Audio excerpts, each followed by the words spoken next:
Yeah. Notorious Gorilla. Blessed Records. Baby ndikuzvinini pisa. Inzwa.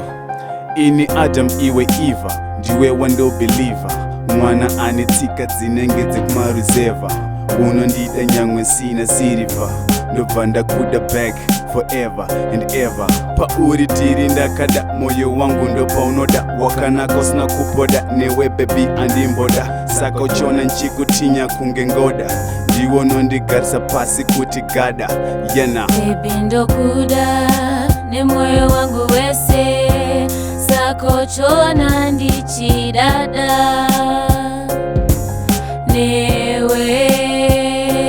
Baby ndokuda nemoyo wangu wese. Saka uchona ndichidada newe. ndongotendanya denga newe tsvarika denga sinzi zuva randakakunyenga wakurovera muhana zvese nemutsinga.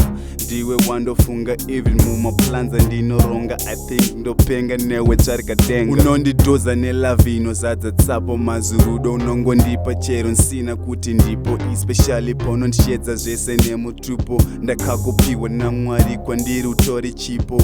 Yeah. Baby ndokuda nemoyo wangu wese. Saka uchona ndichidada newe.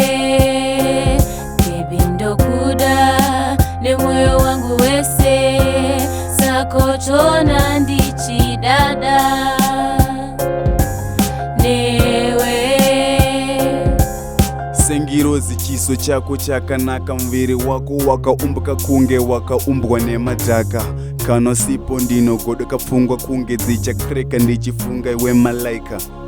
Cause ndiwe wandodada naye ndiwe. And I don't think zvandotaura huzvizive baby handidi usuwe.